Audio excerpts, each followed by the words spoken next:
할렐루야. 어떤 사람이 기나긴 사막길을 걷다가 양식이 떨어져서 아사 직전까지 이르게 되었습니다. 더 이상 걸을 수가 없었습니다.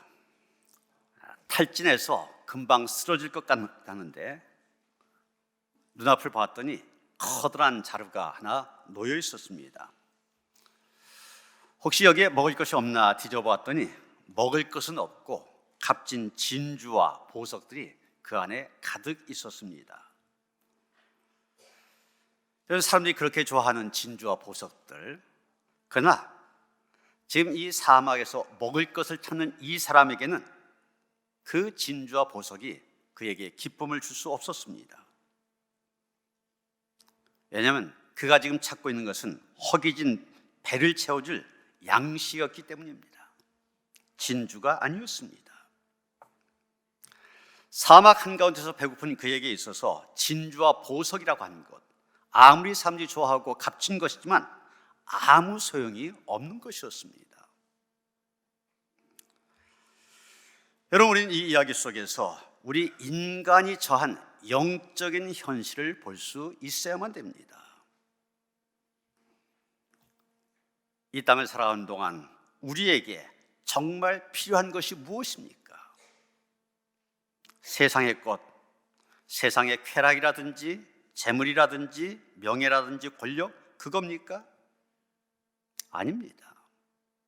물론 이런 것들, 우리가 이 세상을 살아가기 위해서 어느 정도는 필요합니다. 그러나 그것이 바로 인생의 목표가 될 수는 없는 것입니다. 여러분, 우리나라는 이미 오래전에 절대 빈곤의 상태에서 벗어났습니다. 먹을 것이 없어서 죽는 사람 이제 없을 정도로 풍요의 시대가 되었습니다.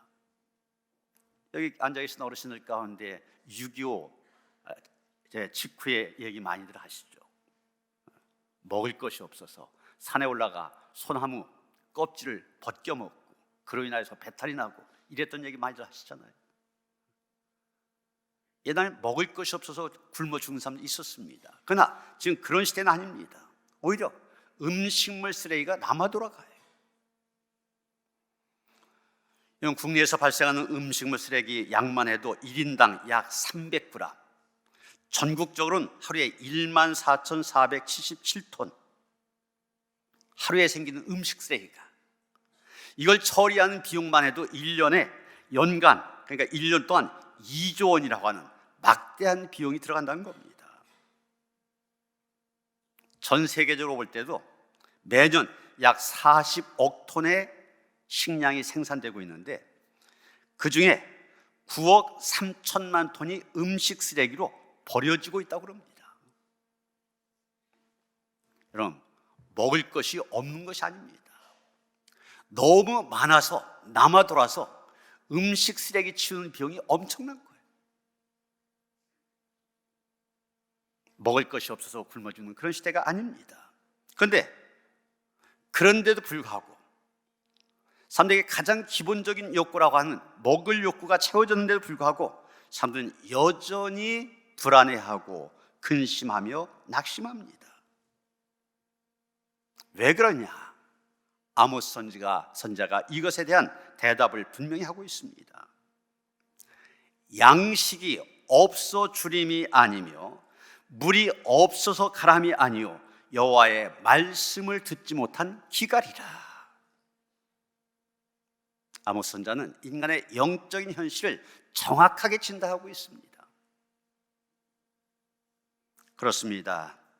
오늘 우리가 정말 필요한 것은 양식으로 대표되어지는 세상의 것들이 아닙니다. 예수님도 그러셨잖아요. 사람이 떡으로만 살 것이 아니요 하나님의 입으로 나오는 모든 말씀으로 살 것이라. 우리는 하나님이 필요합니다. 하나님이 없이는 우리는 모든 것 불완전할 수밖에 없습니다. 왜 그렇습니까? 하나님께서 우리를 하나님을 닮아 영적인 존재로 지으셨기 때문입니다. 이걸 하나님께서 아십니다. 그래서 오늘 보면 33절에 보면 나는 그들의 하나님이 되고 그들은 내 백성이 될 것이라 하셨습니다. 무슨 얘기입니까? 우리가 하나님과의 교제를 회복하게 된다는 얘기입니다. 끊어졌던 하나님과의 관계가 회복된다는 얘기입니다. 이 교제 속에서 우리는 하나님을 만나고 하나님을 알게 됩니다. 이 세상 것을 다 가진 사람이라 할지라도 하나님을 알지 못한 사람, 인생에 실패한 사람입니다. 우리가 이 땅에 사는 것은 하나님을 알기 위해서입니다. 하나님을 아는 지식만이 우리의 최고의 기쁨이요 행복이요 목적입니다. 그런데 무엇이 문제입니까? 인간은 끊임없이 하나님을 떠나서 살려고만 한다는 것입니다. 하나님 안에 거하고 하나님과의 관계 속에서 살아야 되는데 그게 아니라 반대로 자꾸 떠나려고 그럽니다. 지난주에도 말씀드렸지만 최초의 인간 아담, 하나님의 말씀을 어기고 선악과를 따 먹음으로 에덴 동산에서 쫓겨나게 됩니다. 여러분, 인류의 불행은 바로 여기에서 시작되었습니다. 그런데 하나님께서는 불행에 처한 인간을 구원하시고자 이스라엘 백성들을 택하셔서 출애굽할 수 있도록 은혜를 주셨고 시내산에서 계명을 주셨습니다. 하나님의 은혜 안에 거하도록. 그런데 이스라엘은 그 계명을 지키지 않았습니다. 젖과 꿀이 흐르는 약속의 땅 가나안까지 허락해 주셨는데도 불구하고 이스라엘은 그 하나님을 버리고 우상을 숭배함으로 하나님의 징계를 받게 됩니다. 결국 바벨론 포로로 끌려간 벌까지 받게 됐지 않습니까? 여러분, 오늘 본문에 나오는 에레미야 선지자의 예언, 바로 이런 상황 속에서 유다 백성들에게 주신 말씀입니다. 31절에 보면 내가 이스라엘 집과 유다 집에 새로운 언약을 맺으리라 그랬잖아요.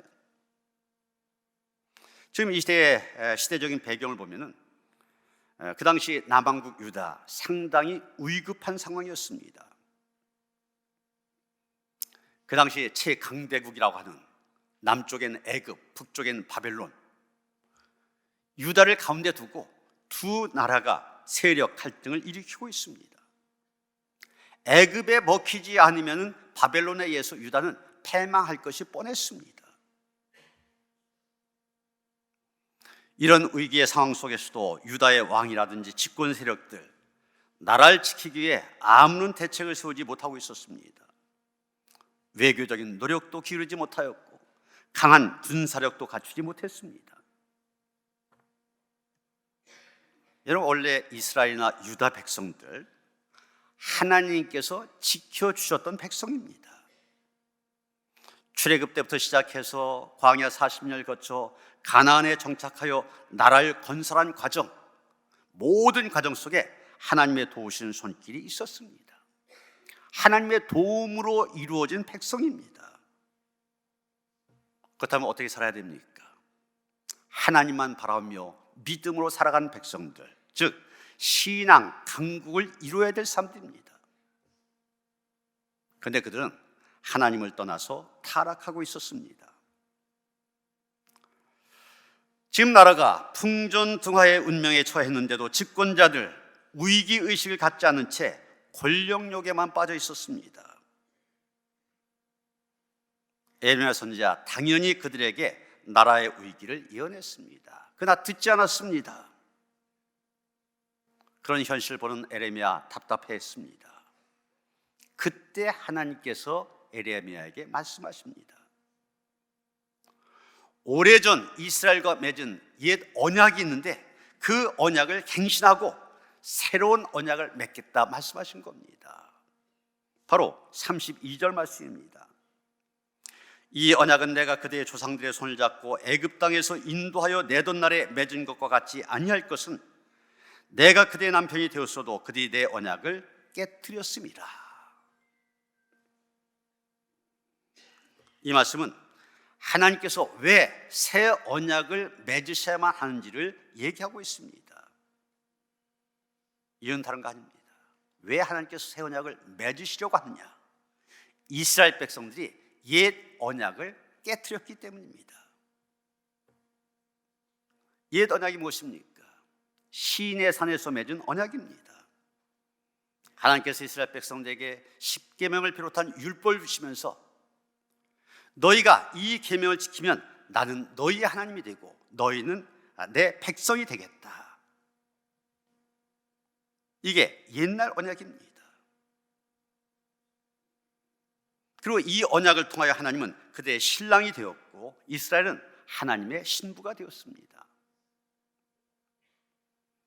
하나님께서는 남편으로서 자신의 본분을 다하셨습니다. 이스라엘 백성들과 함께 하시며 그들이 필요한 모든 것들 채워주셨고 대적들을 물리쳐 주셨습니다. 가나안 땅까지 그들을 인도하여 가나안 땅을 차지하게 하셨고 그 땅을 기업으로 주셨습니다. 하나님께서는 끝까지 남편으로서의 본분, 책임 다 하셨던 것입니다. 남편으로서의 순결을 지키셨습니다. 그런데 이스라엘 백성들은 어땠습니까? 내가 그들의 남편이 되었어도 그들이 내 언약을 깨트렸습니다. 하나님께서는 이렇게 남편으로서의 본분을 다하고 순결을 지켰지만 이스라엘은 그 남편을 버렸다는 것입니다. 순결을 지키지도 않았다는 것입니다. 분명 하나님께서는 나 외에 다른 신을 내게 있게 하지 말지니라 말씀하셨지만 그들은 이방인들이 섬기는 우상을 숭배하였습니다. 심지어는 하나님을 섬기는 성전에서 우상의 제단을 세워놓고 우상을 숭배했습니다. 하나님께서는 계속 선지자를 보내어 그들을 깨우치고 돌아오게 하려고 애를 쓰셨습니다. 그러나 돌아오지 않았습니다. 여러분, 이 정도 되면 어떻게 해야 됩니까? 계약이 깨졌습니다. 그러면 계약 무효화시키면 되잖아요. 하나님께서 이제 이 언약 무효야 선언하시고 이스라엘 백성들에게 손해배상을 청구하실 수도 있고 그들의 하나님 되심을 거부할 수도 있었습니다. 그렇게 한다고 해서 이스라엘 백성들 한마디라도 뭐라고 할 수 있습니까? 그런데 하나님은 그렇게 하지 않으셨습니다. 그들이 일방적으로 언약을 깨트렸을지라도 그들이 하나님의 사랑을 배신하였을지라도 하나님께서는 그들을 포기하지 않으셨습니다. 그들을 버리지도 않으셨습니다. 다시 그들에게 찾아와 새로운 언약을 맺자고 말씀하시는 것입니다. 그런데 오늘 말씀을 보면 이 새 언약, 옛 언약보다 더 좋은 언약인 것을 보게 됩니다. 새 언약은 옛날 언약과는 확실하게 다른 언약입니다. 새 언약이 어떤 면에서 더 좋은 언약인가? 첫째는 새 언약은 은혜의 약속이기 때문입니다. 여러분 오늘 보면 31절서부터 34절 4절로 되어 있잖아요. 그런데 이 4절 가운데 5번이나 하나님께서 내가 무엇을 하리라 이렇게 말씀하신 거 보게 됩니다. 31절 날이 이르면 내가 새 언약을 맺으리라 그러셨습니다. 33절 내가 이스라엘 집과 맺을 언약은 이러하다. 내가 나의 법을 그들의 마음에 기록하여 그들의 하나님이 되고 그러셨습니다. 34절 작은 자로부터 큰 자까지 다 나를 알게 하겠다. 내가 그들의 악행을 사하고 다시는 그 죄를 기억하지 아니하리라. 그럼 여기에서 옛 언약과 새 언약의 차이점, 다른 점을 분명히 보셔야만 됩니다. 옛 언약은 어땠었습니까? 하나님께서 이스라엘 백성들에게 이렇게 하라, 이렇게 하지 마라. 이게 옛 언약이었습니다. 10계명 가운데 4개의 계명은 하라는 계명이고 6개의 계명은 하지 말라는 계명입니다. 해라, 하지 마라. 이게 옛 언약이었어요. 그런데 오늘 말씀 보니까 새 언약은 어떻습니까? 너희가 이렇게 해라 하지 말라 이게 아닙니다. 하나님께서 이렇게 하시겠다 이겁니다. 그래서 이것을 우리가 은혜라 얘기하는 것입니다. 옛날 언약은 백성들에게 오직 순종만을 요구하였습니다. 그러나 새 언약은 하나님께서 그 백성들을 위해서 무엇을 하실 건지를 강조하고 있습니다. 백성들이 하나님 위해서 할 것, 그걸 강조한 것이 아닙니다. 당연히 우리는 예수 그리스도로 말미암아 새 언약 아래 있는 사람들입니다. 그런데 가만히 보면 새 언약 아래 있으면서도 아직도 옛 언약 아래 있는 사람들이 많이 있습니다. 옛날 계명 그걸 다 지키지 못했다고 해서 하나님이 벌 주시면 어떡하나 쩔쩔 매는 사람들이 있습니다. 옛 언약 아래 있는 사람들 여전히 율법을 바라보며 살고 있습니다. 그러다 보니 자신도 정죄하고 다른 사람도 정죄하고 율법이 기준이 되다 보니까 자기도 자기 자신이 용서하지 못합니다. 자기도 정죄하고 다른 사람도 율법을 기준하여 정죄하고 이런 사람들 입장에서 보면 못마땅한 것 투성입니다. 그러다 보니 입만 열면 불평입니다. 그러나 새 언약 아래 살아가는 사람 은혜를 바라보며 살아갑니다. 자격이 없는 나에게 하나님이 부어주신 은혜가 넘쳐서 날마다 감격하게 됩니다. 감사가 넘치는 삶을 살게 됩니다. 하나님께서 나를 위하여 온갖 좋은 것들 선물로 안겨주셨음을 감사하며 살게 되는 것입니다.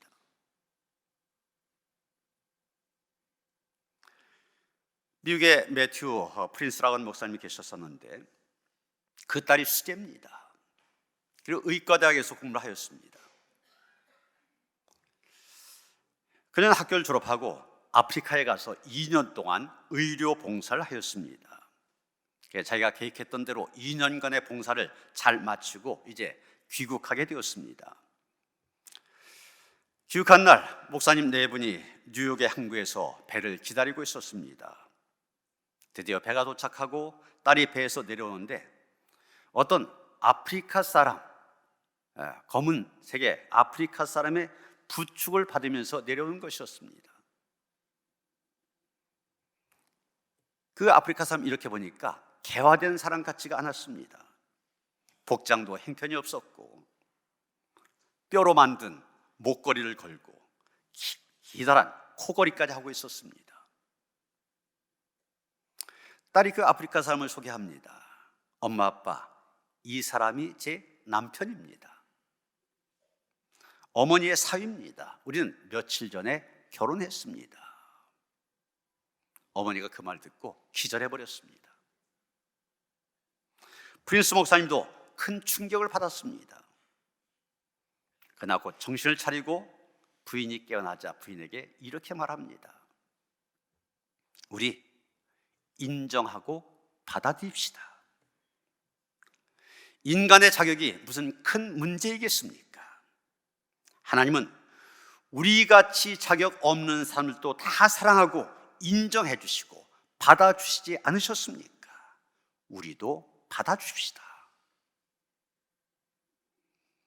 그렇습니다. 인간이 구원받는 것은 무슨 자격이 있어서가 아닙니다.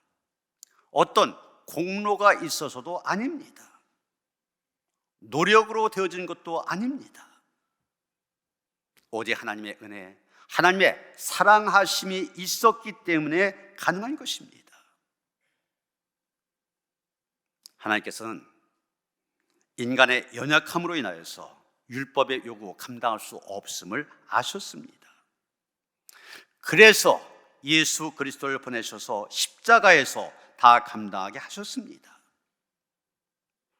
연약한 우리가 우리 힘으로 의롭게 될 수 없는 그것을 하나님께서 그리스도를 통하여 의롭게 만들어 주셨습니다. 이것이 은혜입니다. 그렇습니다. 우리는 은혜로 구원받았습니다. 은혜로 의롭게 되고 은혜로 하나님의 백성이 되었습니다. 은혜로 하나님의 보좌 앞에 담대히 나갈 수 있게 되었습니다. 여러분, 새 언약, 하나님께서 모든 것을 받을 자격이 없는 우리에게 은혜로, 선물로 거저 주시는 것임을 믿으시길 바랍니다. 그러기에 그 크신 은혜를 바라보며 살고 그 은혜에 붙잡혀 살아가는 삶이 되어야만 됩니다. 새 언약이 좋은 언약인 두 번째 이유, 새 언약은 성령의 약속이기 때문입니다. 33절 보시면, 그러나 그날 후에 내가 이스라엘 집과 맺을 언약은 이러하니 곧 내가 나의 법을 그들 속에 두며 그들의 마음에 기록하여 나는 그들의 하나님이 되고 그들은 내 백성이 될 것이라 했습니다. 여러분, 옛날 언약은 돌판에 기록되어 있습니다. 돌비석, 하나님께서 돌비석에 새겨서 모세를 통하여 이스라엘 백성들에게 전달해 주셨습니다. 그런데 새 언약 어디에 기록했다고 했습니까? 마음에 기록했다고 했습니다. 돌판에 기록한 것과 마음에 기록한 것, 무슨 차이가 있습니까? 마음에 기록했다고 하는 것은 하나님께서 성령님을 우리에게 보내셔서 우리에게 소원과 능력을 주셔서 하나님의 뜻대로 살고 싶은 마음도 주셨고 하나님의 뜻대로 살 수 있는 능력도 주신다는 것입니다. 그래서 사람들이 내가 바르게 살아야 된다, 몰라서 바르게 살지 못합니까? 선을 행하는 것이 옳은 것임을 몰라서 악을 행합니까? 모른다면 교육만 시키면 되잖아요. 만약 그렇다면 교육만 잘 시키면 세상은 밝아질 것입니다. 그런데 교육 잘 시킨다고 해서 세상이 좋아졌습니까? 나아졌습니까? 21년 통계에 의하면 15세 이상의 인구 가운데 무학력 비율이 3.6%라고 그래요.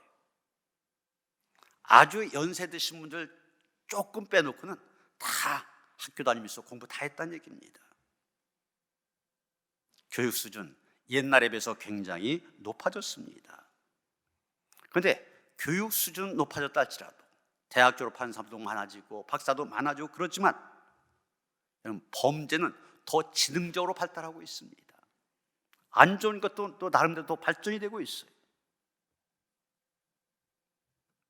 이스라엘 백성들 율법을 몰라서, 십계명을 몰랐기 때문에 우상을 숭배했습니까? 율법을 몰랐기 때문에 온갖 불의가 사회에 가득 찼던 겁니까? 여러분, 하나님께서는 아무리 오랜 세월이 지나도 지워지지 않을 돌판에다가 계명을 기록해 주셨습니다. 계속 보고 알라는 거예요. 지키라는 거예요. 그리고 끊임없이 선자들을 백성들에게 보내셔서 그들에게 말씀하셨습니다. 그걸 계속 깨우쳐 주신 겁니다. 몰라서가 아니에요. 아담과 하와가 하나님께서 선악과 따먹지 말라 말씀하신 걸 몰라서 따먹었습니까? 아닙니다. 잘 알고 있었습니다. 자기들의 입으로 하나님이 그것을 금하셨다고 뱀에게 얘기했잖아요. 예레미야가 활동하던 그 당시에도 사람들 무엇이 죄인지 잘 알았습니다. 몰랐던 게 아니에요. 그런데 그들이 죄를 짓고 심판까지 받게 된 이유가 무엇입니까? 알았지만 그 죄의 유혹을 물리칠 의지가 부족했습니다. 또 그 죄와 싸워서 이길 수 있는 힘이 부족했습니다. 그러다 보니 그 죄 앞에 무릎을 꿇게 된 겁니다. 오늘날도 사람들은 무엇이 죄인지, 그리고 그 죄를 하면 안 된다고 하는 거 잘 알고 있습니다. 알고 있지만 의지가 약합니다. 우리 힘으로 힘을 다해 버텨보지만 한순간에 무너집니다. 하나님께서는 그것을 너무나 잘 아십니다. 우리가 얼마나 연약한 존재인지 잘 아십니다. 그래서 우리를 도와주시려고 성령님을 보내주신 것입니다. 구약시대에는 특별한 사람들에게만 성령이 임하셨습니다. 모세, 삼손, 기드온, 사무엘, 다윗, 다니엘, 이런 인물들에게 성령께서 오셔서 그들에게 신비한 비밀을 알게 해주신다든지 하나님의 특별한 능력이 그들에게 임하게 하셨습니다. 그리고 그들이 자기에게 맡겨진 임무를 다하면 성령께서는 그 곁을 떠나셨습니다. 그런데 지금은 새 언약의 시대입니다. 오늘에는 믿는 모든 사람들에게 성령께서 임하십니다. 그리고 늘 함께 계시며 우리를 떠나지 아니하시고 우리를 돌봐 주십니다. 그래서 우리가 성령님을 받게 되면 하나님의 뜻대로 살고 싶은 마음이 생깁니다. 또 하나님의 뜻을 행할 수 있는 능력도 주어집니다. 그러면서 우리 안에 놀라운 변화가 나타나게 됩니다. 율법으로는 인간을 변화시킬 수 없습니다. 교육을 위해서 해초리 말이 많잖아요. 해초리 매를 댄다고 해서 사람이 변화된 거 아니다 얘기하지 않습니까? 율법 결코 인간을 변화시킬 수 없습니다. 그러나 성령께서 우리에게 임하시면 놀라운 변화가 시작이 되어집니다. 미움이 사라지고 용서와 사랑의 마음이 솟아납니다. 이기적이고 탐욕적인 사람이 다른 사람에게 베풀며 섬기는 사람으로 바뀌어집니다. 거칠고 포악하던 사람이 온유하고 겸손한 사람으로 바뀌어집니다. 하나님을 거역하고 불순종하던 사람이 순종의 사람으로 바뀌어집니다. 무엇보다 큰 변화, 늘 죄에 굴복하고 연약하여 무너지던 사람이 그 죄를 이기고 거룩한 사람으로 변화가 되어집니다. 이것은 전적으로 성령 하나님의 도우심을 힘입어 살게 되었기 때문입니다. 성령께서 우리의 힘으로 실패했던 놀라운 변화를 우리 안에서 이루어 가시는 겁니다. 여러분, 성령으로 충만하여 날마다 승리하시기 바랍니다. 성령님께 사로잡혀 하나님의 뜻을 잘 분별하고 하나님의 뜻대로 행하며 좋은 열매 맺을 수 있어야만 됩니다. 세 번째 새 언약이 좋은 언약인 이유는 새 언약은 사죄의 약속이기 때문입니다. 34절 하반절입니다. 내가 그대의 악행을 사하고 다시는 그 죄를 기억하지 아니하리라. 여러분, 옛 언약 아래에서는 그 옛 언약이 죄를 생각하게는 해주지만 죄를 없이 해주지는 못합니다. 우리가 십계명 앞에서 바라보면서 내가 이런 죄를 졌구나 알게는 됐잖아요. 그런데 내가 지은 죄 없애주지는 못합니다. 그러나 하나님의 어린 양의 피는 죄를 온전히 사해주고 가려줍니다. 새 언약은 죄가 깨끗이 용서되며 하나님께서 다시는 그 죄를 기억하지 아니한다고 약속하십니다. 우리도 살아가면서 용서합니다. 사람들이 용서를 합니다. 그런데 사람들의 용서는 온전하지 못합니다. 그러다 보니까 누가 나에게 상처 입힌 거, 섭섭함을 안겨준 거, 잘못한 것 잊지 못합니다. 시간이 흘러도 기억에서 지우지 못하고 그 사람을 볼 때 그 사람 옛날의 허물, 잘못, 죄 이런 것을 다시 생각하게 되고 그런 것을 통하여서 그 사람을 보게 됩니다. 그러다 보니 얼굴이 평하지 못합니다. 마음이 불편합니다. 이런 부부간에서 살아가면서 서로가 다른 사람이다 보니까 부딪힐 때 있잖아요. 싸우다가도 또 용서를 해줍니다. 그런데 나중에 또 부부싸움 하면 옛날에 용서했다고 한 것들 다 들춰냅니다.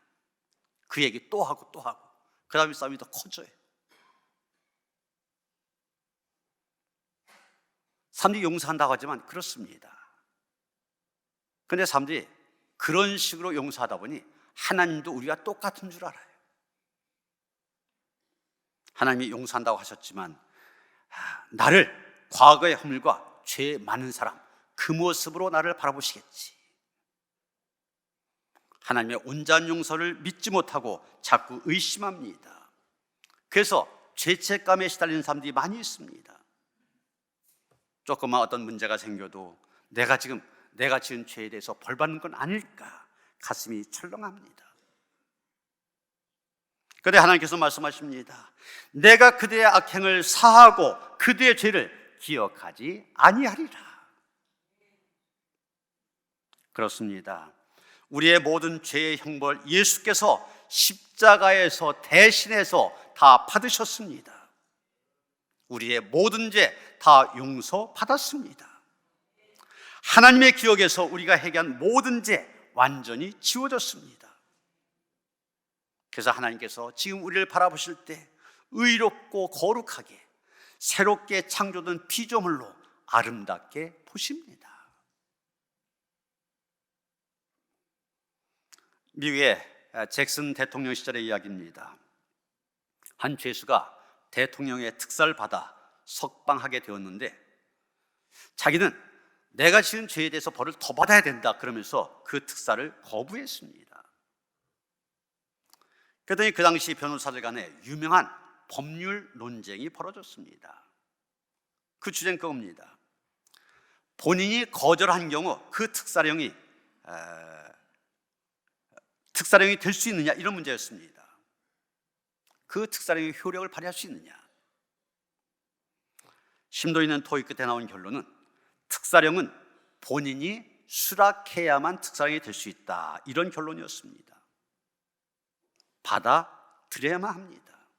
특사도 받아들일 때 효력이 있게 됩니다. 우리는 하나님께로부터 특사령을 받은 사람들입니다. 저 예수님의 십자가가 바로 하나님의 특사령 상징하고 있습니다. 저것을 받아들여야만 됩니다. 사랑하는 성도 여러분 옛 언약 아래 있는 백성입니까? 새 언약 아래 사는 백성입니까? 내가 새 언약 아래 있음을 믿으시기 바랍니다. 하나님께서 새 언약을 주셨습니다. 옛 언약보다 더 좋은 새 언약을 주셨습니다. 그러니 다시는 옛 언약으로 돌아가지 마시길 바랍니다. 그리스도를 통해 주신 새 언약을 붙잡고 하나님의 은혜 안에 사시길 바랍니다. 성령 충만하여 성령 안에 사시기 바랍니다. 날 향한 하나님의 용서를 확신하며 하나님과의 깊은 사랑의 관계 속으로 들어가 사는 성도들 되어주시기를 주님의 이름으로 축원합니다. 하나님, 우리로 하여금 예수 그리스도의 피로 말미암아 새 언약 아래 있는 백성 되게 하셨음을 다시금 알게 하시고 깨우치게 하심을 감사드립니다. 어리석은 사람들처럼 옛 언약 아래 거하지 않게 하여 주시옵소서. 하나님의 은혜 안에서 성령의 도우심을 힘입어 우리를 용서하신 하나님의 사랑을 기억하며 그 안에 거할 수 있는 우리들, 그래서 예수님의 그 십자가의 피 헛되지 않게 하는 저의 삶이 될 수 있도록 인도하여 주시옵소서. 예수 그리스도 이름 받들어 기도하였사옵나이다. 아멘.